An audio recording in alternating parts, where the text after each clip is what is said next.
Welcome to Penrose Learning, where we make understanding easy. In this video, I will explain how to play Google Flight Simulator.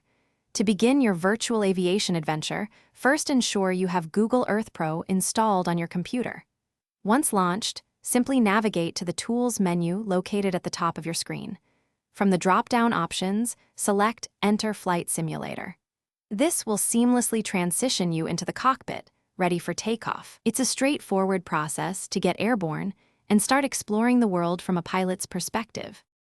Mastering the basic controls is crucial for a smooth flight. You can primarily use your keyboard, with the up and down arrow keys controlling your pitch and the left and right arrows managing your roll.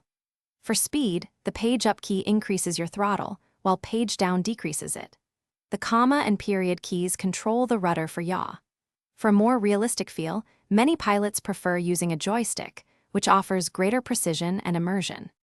Once you're comfortable with the basics, it's time to explore advanced maneuvers and aircraft.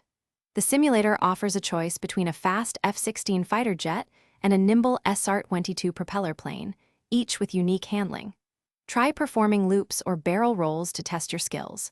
Remember to adjust your flaps for optimal takeoff and landing performance. Utilizing the instrument panel and setting waypoints will enhance your navigation abilities for longer flights.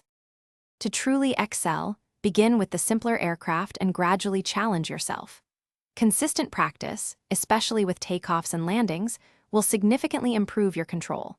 Don't hesitate to explore different global locations, from bustling cities to remote mountains, to experience varied flying conditions.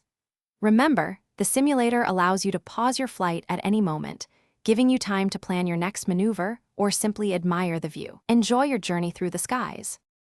Thanks for watching. If this was helpful, leave a like and consider subscribing. See you next time.